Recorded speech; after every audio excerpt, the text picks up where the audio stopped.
YouTube, what's up? DJ Wado, chilling. Hope you're having a great day today. Thank you for tuning in. Got No Big Deal on the show today. We've never had him in the chair for one of these video joints. We've had him on the podcast, but it's the first time he will be on the YouTube channel. He's gonna hit the road with Lecrae and Andy Mineo. What up, RG? Words Play. So we talking that. Obviously, he just dropped his project recently, his album, man. So lots on the table, and keep it locked right here. Let's get the people what they want. The Wado Radio Show. DJ Wado here.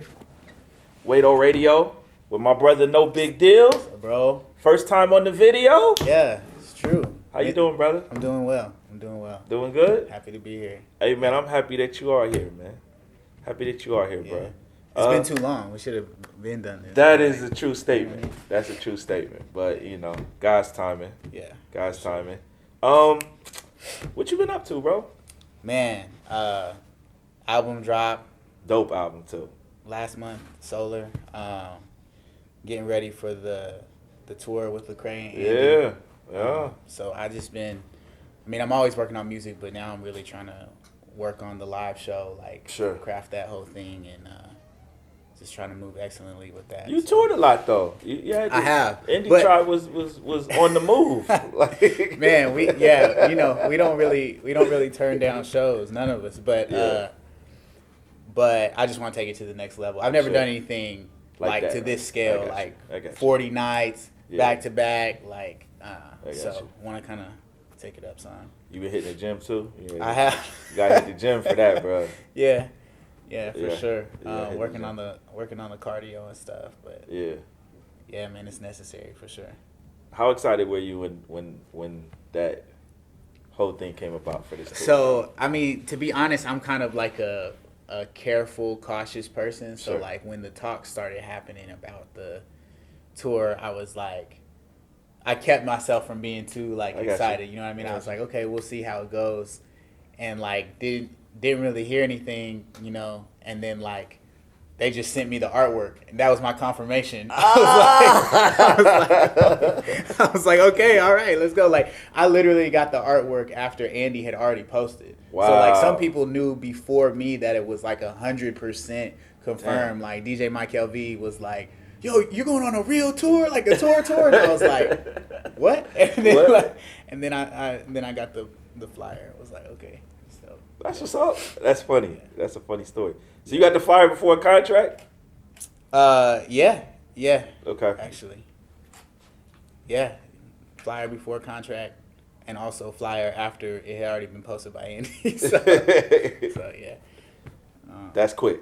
Yeah, it was quick, but man, I'm so excited to go on there with them. Andy's the only one that I haven't really spent any time with, gotten to know. So that'll be dope, getting to know him on the and Words Played. I haven't got to know them, but everybody else is I've known them for years, so it's gonna be really, really dope. Yeah. Excited to have What Up RG with me. I'm sure, man. So it's gonna be dope. Yeah, it's I almost felt like when I saw it, I was just like, yo, this is like a 116 Indie Tribe minor league collaboration. You know what I mean?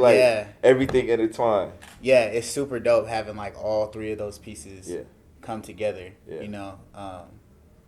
And that's what we've been trying to build, especially out of Indie Tribe, is that unity, and everybody doesn't have to be on the same label to jump on the same tour. Sure. You know what I mean? And the artistry can be different, the approach can be different, but I just think that's the way that music is moving in general, and so we definitely need to do it in our space. You know? So I want to ask you this about just Indie Tribe, the brand, because I've seen some people say, well, No Big Deal's got a record deal now. Mm-hmm. How is that? Right. How is that Indie Tribe? Yeah. So Indie Tribe, for a lot of people who have been with us from the beginning, they remember the Indie and Indie Tribe never meant independent artists. Right. The Indie and Indie Tribe was supposed to be representative of people who were independent of the status quo, of stereotypes, of boxes that people put you in. and decide that they're gonna live as a light in the darkness, as a kind person, as a sacrificial person, regardless of those stereotypes and stuff that's put on you. So, like my very first song was called, as a solo artist, was called Indie. And the video, like, artistically depicted the things I was just talking about. Like, there were actual, like, actors and stuff in there depicting the thing I just said. So a lot of the day ones know that. But, yeah, I mean, it makes perfect sense. People who came in kind of later, they see that indie and they're thinking, this means independent artist, dope. Like, especially because of the era. Like, yeah, such right. And then such a thing with indie artists. And then me getting the deal and RG getting the deal, and people are like, how is this still Indie Tribe type thing? But, yeah, so Indie Tribe it's gonna be Indie Tribe forever, you know. But yeah, so yeah, I feel like, bro, I've told you this privately. We might even, when we were on the podcast, I might even said it then. But I really feel like y'all got something special with what you guys are doing. Appreciate that, man. And like that doesn't come around in this space that often. You know what I mean? Like just those opportunities, the music, the way you guys are branding it, and it's like y'all's fans like love y'all. Yeah. Like they might shoot somebody over. You know what I mean? Like, oh man, we can't have people shoot. I'm just saying they ride with y'all though. Yeah. You know what I mean? We try to make it a movement about the people, you know. Yeah. And that, I mean, that was the whole, like I was just explaining about Indie Tribe. Like the tribe is our supporters, our listeners, our family, you know.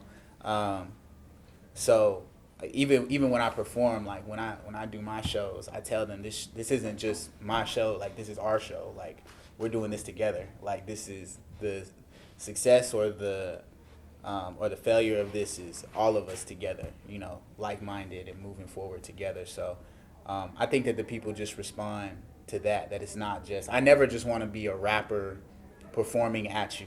You know what I mean? I want it to be an experience for all of us to have together.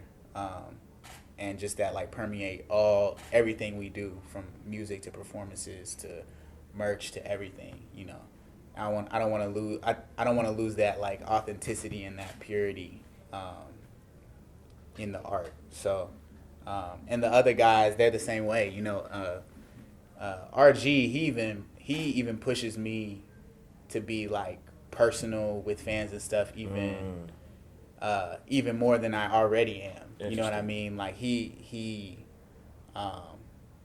yeah, man, out of all of us, I feel like he is so focused on that personal connection to fans. And, you know, it gets difficult as stuff starts getting bigger but you just got to find more creative ways to it's kind of how we should see every person we come in contact with as a soul, as a full person, you know. Somebody created in the image of God. So it's like, how do we apply that to our music and to our fans? You know what I mean? Like, just like if you're at a restaurant, like your server, whatever, like they are just as much of a soul and loved by God as I am. So just because I'm a popular or whatever rapper, like each person in that crowd is just as important to God. So how do I convey that through my music, how I interact with them, shows, all that? So like I feel like you guys' generation is learning that the importance of that a lot sooner than people that was in my generation. You know what I mean? Because when we came, social media was like just taking off. Yeah. Right? So there was still like you still kind of kept a wall up. Yeah. In terms of like, I don't want to let y'all see the whole window, and I still want to keep some distance. Yeah. Because of, you know, whatever. And man, like to be truthful, for me personally, when I started coming here, I'm about to age myself, like 9 years ago when I first started coming to Legacy, bro. No shame. But when I first started coming here, and I started meeting in mass so many people that was listening to my show. Yeah. And they would hit me on social media. I was just like, man, I'm not really treating these people like real people when they hit me. Yeah. You know, and you can't reply to every tweet or every. Yeah. But, I mean, like, if you go on my tweets on my favorites, like, if I read the tweet, I probably favorite it. Yeah, yeah, yeah. You know what I mean? Unless you saying something out of pocket. Right. But even that is just an acknowledgement. Like, yes. Right. You know what I mean? Like that kind of stuff. But my email's a whole other story. But. Right. Yeah, I mean, I don't want to go like too extreme on the.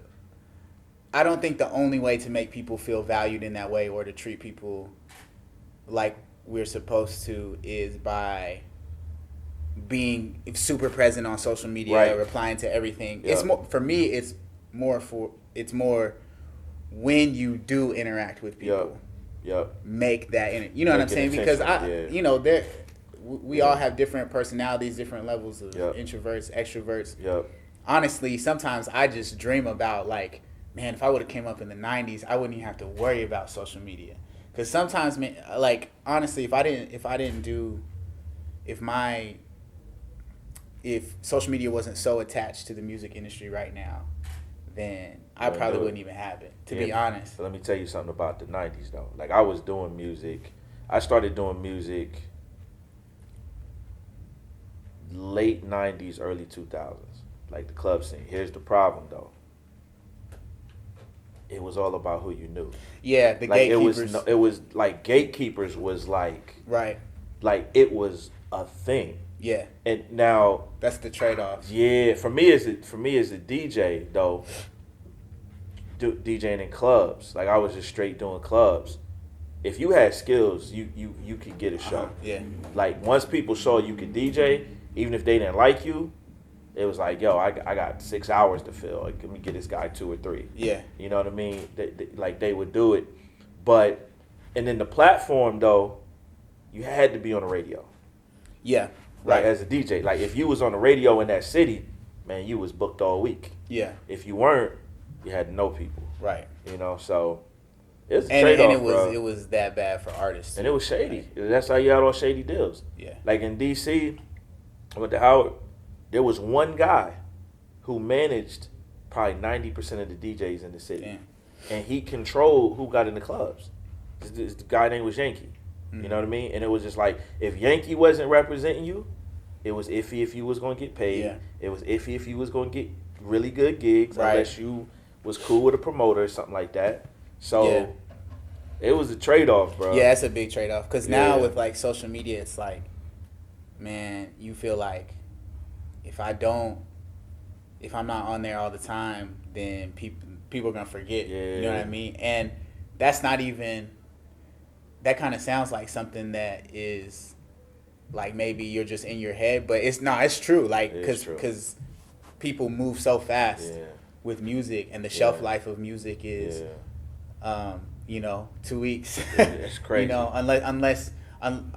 Until you have built that fan base that takes time with your music and sits with it, until you're not just another song on a playlist, which is possible, and that's what we're trying to build. If you I feel like so for instance, like an artist like you, Jay Givens has it, John Gibbs, Kristen Gray, Swoop, even KB a little bit. Like, there's a lot of depth to the music. Yeah. And when you have a lot of depth to the music, it takes people a little bit longer. Yeah, to process it when you give them a full body of work. Right. Like, and I still feel that that matters. But I feel like when you just put out, I don't want to disrespect nobody, so I'm gonna be careful the way I say it. Yeah. But when you just put out disposable music, there we go, keep it generic. Yeah. When you just put out disposable music. Yeah. You know what I mean? It doesn't stick, bro. Right. And then 2 weeks pass. Yeah, people forgot you. It's a different approach because disposable music can be faster to make, and if you are just somebody but then you gotta drop it like that. That's it. If you can keep that pace up, if you can just, and some of it, like the nature of it is you can drop it fast enough, then you can get your numbers up and keep them up and all that, and then eventually you got 100 songs in a year. That's gonna do well for your. But yeah, you're right. I'm more like but it's even. In the disposable music, there's still a certain quality level, right? So, yes, you even if you go fast, like them hooks got to be tight. Yeah, you know what I mean. that flow got to stay up to date. Like Yeah. it's a lot that goes with that. Yeah. I'm more like quality over quantity. Yeah, but not just quality, because people do high quality, even like you said, drop in. Yeah. But it's more like I want to connect with you like on a depth, personal bro. level. Like Bro, I want to make a song that you're like, man, this is so much a part of my life. Like I'll be listening to this for 10 years. You know what I mean? Like it's depth. That's what I'm saying. It's music that's dense. Yeah. It's like the difference between like, so we go back to the 90s. It's like Nas, and then you take like JT Money. Like, I don't even know who that is. Yeah. But I mean, that's to your point. That's like, the of course point. I know who Nas is. You know Nas, bro. I don't know JT Money. You don't know JT Money. Yeah. Right. You know. Yeah, for sure. It's always been. And it's still relevant now because J. Cole, Kendrick, like all of them, it's the same thing. Like people say it doesn't matter anymore, but it does. Like those are the people doing stadiums. Yep. You know. Yep. Yep. Even NF, like that's because of the depth. Bruh. You know what I'm saying? People have a lot of complaints about NF, whatever. But like the reason his fan base is like that is because nobody can say he didn't put his entire life into his music. Nobody can say that. Right. You know, and that's why the fan base is like that. And here's the other thing about NF. And KB is doing this right now too. The emotional chord, bro. Yeah. Like, got it, bro. Yeah. Like, even if you don't like NF style, music, branding, like, you feel them. Yeah. When you listen to the saying. record. That's what I'm saying. Yeah. He put his whole life in there, and that's what I feel like everybody in Indie Tribe does that, and that's and that's what we're trying to do. You know? So Yeah. What Indie Tribe album? Man, I'm gonna be honest. When y'all drop the Tribe, High Horse, that's got to be like one of the most asked questions. Hey, bro, I was hoping that was like the first thing. Yeah. We just want it to be right, you know, because it's like when people first started asking, RG wasn't even a part, right? True. And then once he joined on, they were like, "Is it time?"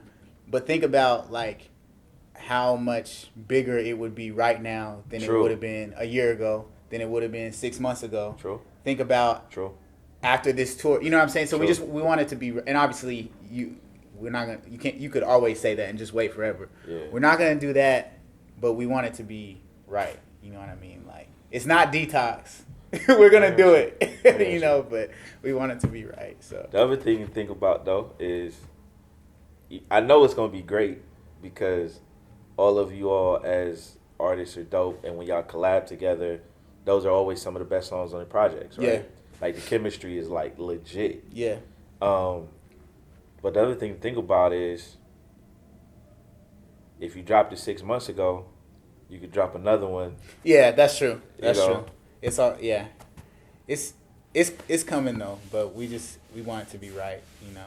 We weren't even sure when we did High Horse. Like that night, we tried to do multiple songs, but like to be honest, that was the only dope song. Like we were so tired, it was like we that Y'all all together when y'all did yeah, it. we were all in Atlanta, and the other songs that came out of it, I'm so glad we didn't drop them. So it just wasn't. So High Horse was y'all picked the right. High Horse was the one. The other ones, man, we were too tired, bro. Yeah. But yeah, and Jerry just dropped today, actually. Jerry Mana, shout out Jerry Mana. Yep. And Paris. Oklahoma's finest. Yeah, Paris and Jerry just dropped their tape today. That mug is fire. So yeah, man, lots of good stuff on the horizon. I feel that. Super Splash Brothers is the name. Splash Brothers. Yeah. My last question for you, brother. If you could work with anybody you haven't had a chance to work with yet. It just in the 3 people in the world or in the world. They gotta be living though, so you can't say Michael Jackson. Okay, all right. Drake made that happen. So I mean, I'm like, I think he's back on the table. Bro. I think he's back on the table. All right, 3 people in the world if I could work with. Man, you know I'm gonna overthink this, man. I need like 10 minutes now. Okay. Nah, man, just the first 3 names that come to mind. All right, one is Julian Baker. Okay. For sure. And Why? Julian is one of my favorite songwriters, period. We went to school together at MTSU, but just kind of like met in passing. But do you know Julian Baker? Yeah. And so she's, I just love her style of writing. I love her vocals. They're like beautiful but haunting. And like, I just feel like as I'm trying to make songs, like I said, that like have 10-year, like she makes music like that, basically. She makes music that connects with people in a way that they're like, this is gonna be one of my most listened to songs of my life. You know, first of all, when you have a name like Julian Baker, you can't make disposable music. I'm just saying. There's certain people with certain names, like you just can't do it. So shout out Julian. Man, I work with a lot of people that I like a year ago. A lot of the names that I would have said I'm working with, you know. Man, Lecrae probably would have been one of the names, right? Now you going on tour with him. You know what I'm saying? Like, and some of them. That's ill though. Yeah, Saba for sure. Definitely Saba. I think we could make something amazing. And man, I really want to work with Xavier Omar, man. I really do. I had a feeling you were gonna say that. Yeah, I really want to work it. I sent him something for this last one, and I sent him one for the last album, but he really liked it. But he was like, I think we can do something bigger, and I was like, dang, that's dope.